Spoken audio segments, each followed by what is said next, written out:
Imaginez-vous dans une forêt canadienne, des érables rouges, des pins gris, des bouleaux blancs, tout paraît semblable, et pourtant, leur bois raconte une toute autre histoire. Je m'intéresse à cette histoire cachée, la densité du bois.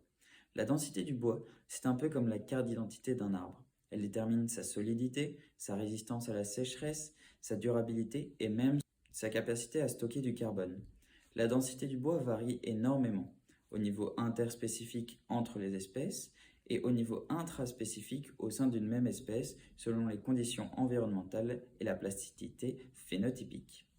À l'échelle globale, les drivers de la densité du bois sont bien connus, tels que le climat et la génétique. Cependant, ils le sont moins à l'échelle régionale comme au Canada, cet immense pays très diversifié.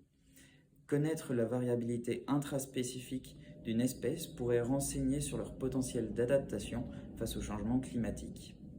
Plus précisément, j'ai étudié 18 espèces nord-américaines pour comprendre les déterminants du bois qui influencent leur densité.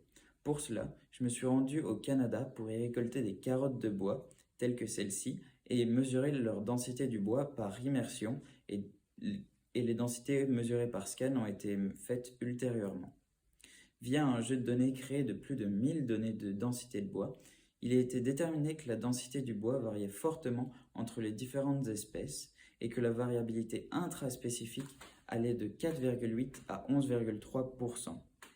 Les angiospermes ont une plus grande densité que les gymnospermes supérieure à 28%, et les espèces à duramen différencié ont une densité du bois supérieure de 23% à celle des espèces non différenciées. La méthode de mesure par scan donne une densité du bois supérieure de 5% à celle obtenue par la méthode d'immersion, et en comparant les jeux de données créés avec ceux existants, les résultats montrent que les variations sont considérables en raison de leur grande hétérogénéité et donc il ne peut être fusionné entre eux.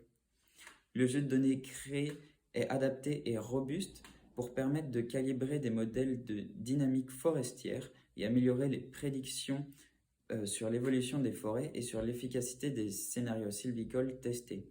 Ce travail valorise la diversité fonctionnelle des espèces, la résilience des forêts et l'usage du bois comme matériau écologique. Les forêts pourront être gérées durablement et le calcul de stockage de carbone sera plus précis. Alors derrière chaque arbre, il y a plus qu'un tronc. Il y a une donnée, une fonction écologique, une promesse pour le climat. En 3 minutes, je ne peux pas vous faire sentir l'odeur du bois, mais j'espère vous avoir fait ressentir toute la richesse qu'il renferme.